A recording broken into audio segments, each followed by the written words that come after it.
Good morning. It's wonderful to be here today. A very good morning to all of you all. This is Anil C. Menon, and I have this website, a property portal called prelaunchguru.com, and we operate under the name of Menon Ventures. Now, first of all, it's good to be here today. A very good morning again to all of you all. Today is the 9th of July, 2021. And it's really exciting to be here. Now, the reason for this you can say this podcast or this video, whatever you call it. Okay, I'm new to this, so don't know much. So is to understand what are the questions to be asked to a builder before an agent starts marketing or selling the builder projects. Okay. Now, what you got to understand is first and foremost, I've jotted down all the points. We'll go one by one. First of all, whichever project you want to market, you got to understand what is the name of the project, what is the name of the project, and of course the builder. It goes without saying. And for us, we work only with A category builders. And so let's start off with a project name. We got to understand what is the name of the project, and if at all, is there a particular name for the, for separate towers or separate sectors or phases within the project, and what if RERA is registered on the project or for a particular building. Of course, it's different building wise, and yeah, that's about it. The project name basically. And let's move on to the second point, that is location. Now, what people say in real estate, it's location, location, and location. It's all about location. Location is key to valuable real estate. Homes in cities that have little room for expansion tend to be more valuable than those in cities that have plenty of room. Considering the accessibility, appearance, and amenities of a neighborhood is as well as plans for the development is of uttermost importance. The future development, okay, matters a lot. You buy a property and the neighborhood doesn't develop, okay, then you do not get a good resale value. You have to look at future development, employment opportunities, transportation, everything, all aspect. Okay. Now, at times, proximity to things like busy roadways and community centers may make it a less desirable or desirable also. Okay, during resale, depends on the psyche or the mindset of the buyer. Now, excuse me. Now, the next point would be land area. You got to ask the builder or the builder executive, what is the total plot size for development? What's the total plot size of the project? Now that's self-explanatory. Then type of product. Okay, is it residential or is it commercial or is it mixed use? Then we have the structure. What kind of structure is it? Is it Mivan or conventional structure? Now let's move on to the second slide. Now, the other point which you would also need to ask is the total number of habitable floors. Because what happens is generally builders say, okay, my building is like 60 floors or 65 floors. Okay, out of which, there are 3 floors of parking, 2 floors of podium, double-heighted podium. Then they have another 50 floors or 51 odd floors. So you got to understand what floor would your first floor flat be on. Because if you're selling a first floor flat, okay, to a customer, you can always tell the customer, see, even though you're buying a first floor flat, you're getting a height of around 5 floors. That's 3 floors of parking, a double-heighted lobby, and then you have your flat, which is almost 5 floors high, on the 6th floor, equivalent to 6th floor of a normal building. Then after that, we come to total number of units per floor. How many units are there per floor? Okay, because this will determine the density of the flats per floor and of the human occupation per floor, occupancy per floor. Now, of course, after this, the most important thing would be how many lifts are there in each building, because the lifts, number of lifts do matter, because What happens is if there are, let's say, around 50, let's say around 15 to I have seen projects where there are around 15 to 18 flats per floor, and there's two lifts.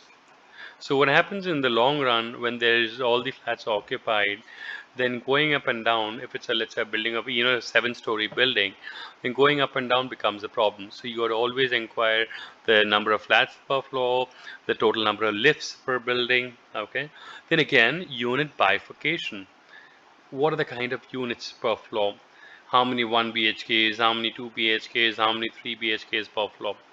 And the most important thing in this slide would be the total number of units. Okay, as a businessman, you got to understand what's the kind of units the builder has to sell, or he's, you know, getting out to sell. So you understand, okay, fine, there are around, let's say, 1200 units. You have an equal opportunity to sell enough units. Okay, you make your money. Then the third slide would be, you can ask them what are the configurations available. Is it a 1 or a 2 or a 3 BHK? What are the configurations available? Now we get down to carpet area. What is the carpet area in square feet or square meters? After this, you got to ask them what is the exclusive area. Are there any exclusive area? If any, what is it in square meter or square feet? Exclusive area, you can say duct area, or you can say dry bed, dry balcony. All these are included under exclusive area. Now, total flat area range would be the carpet area plus the exclusive area. Now, the ticket size range. This means what are the kind of costing of each flat? What's cost of the lowest 1 BHK and what's the cost of a penthouse? If in a project they have a 1 BHK to a penthouse, so what are the different cost ticket sizes? That's what the lingo used by real estate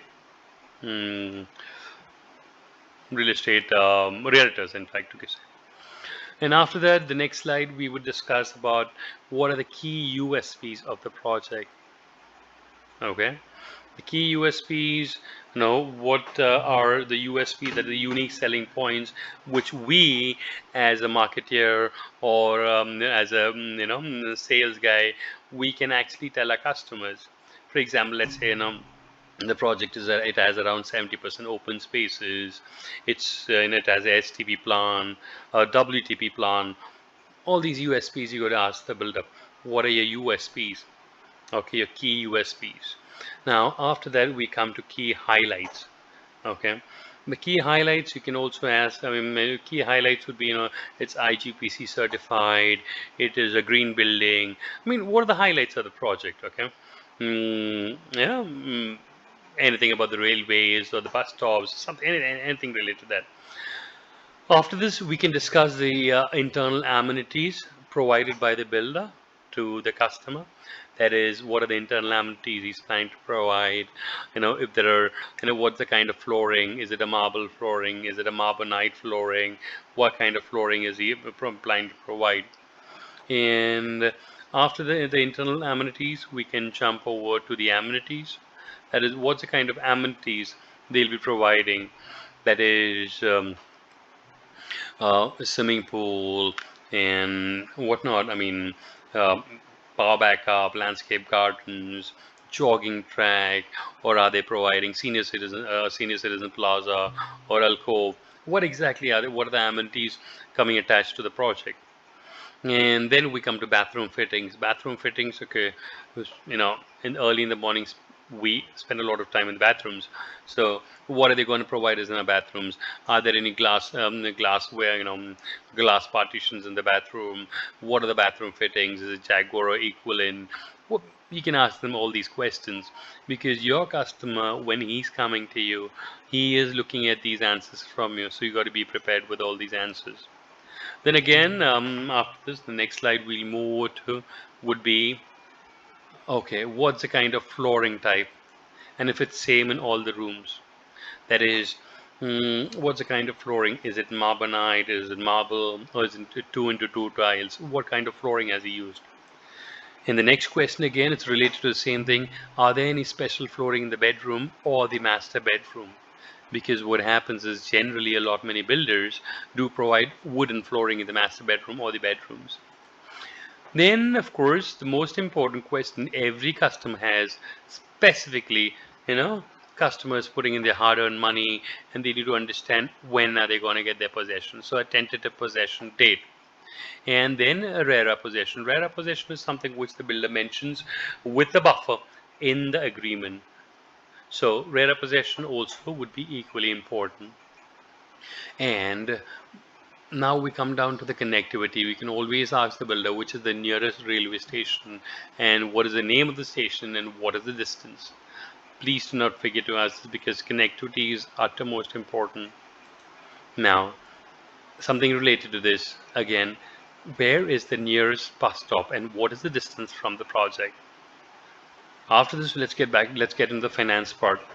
We can always ask the builder, have any banks finance this project? Or has any bank, have they availed any finance for the project from any other bank? Is it hypothecated to any other bank, the project? I mean, and related to this, this is the other question would be which bank has approved the project and will the customer, will they fund the customer? That is, you got to understand, which banks are financing on for individual customers to buy flats. For example, let's say, all the major banks, we can check with them if any of the banks have approved, because that is an added advantage. If a bank is approved, that means they've gone through all the legalities. That's the reason why they approved the project. So that's a very, very important question from a customer point of view, and each and every customer will come up with this question: which all banks are providing finance for buying a flat in this project? And after this, we come down to how many schools are there in the neighborhood, because in today's date, education is of utmost importance, and people buying flats are mainly middle-aged people with kids. Okay, so they need the best education system in the vicinity. If you have a school in the vicinity, that is again a ultimate selling point. I wouldn't say a unique selling point, it's the ultimate selling point.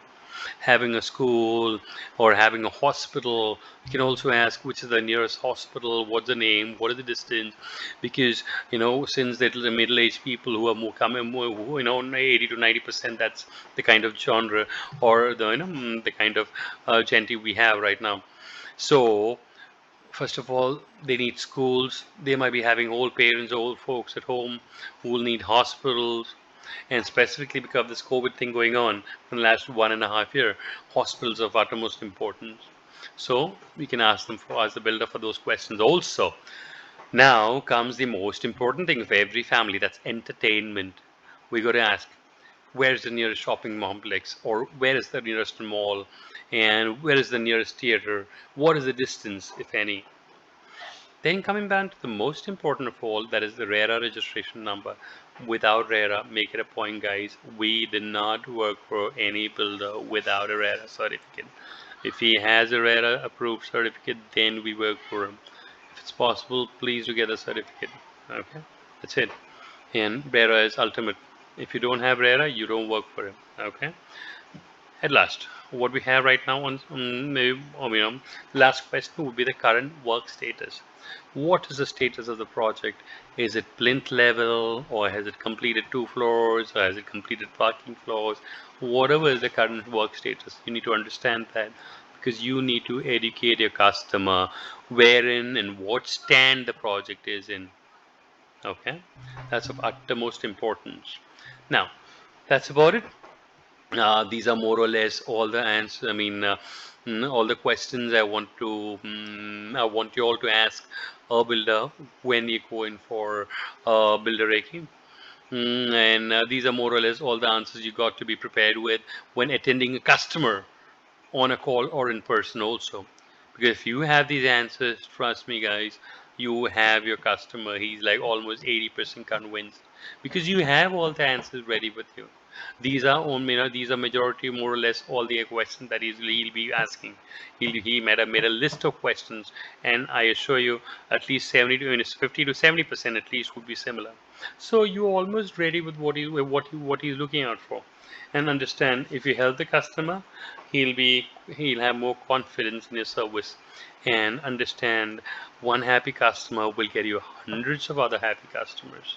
So more or less in our real estate industry, you talk about Google PPC, you talk about Bing PPC, you talk about advertising, you talk about paper ads, everything is one side, and mouth-to-mouth publicity still works.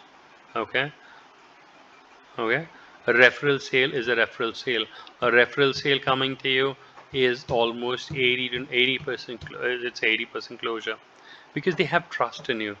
They have been referred by a friend who's got service from you, a standard A class service from you. Okay.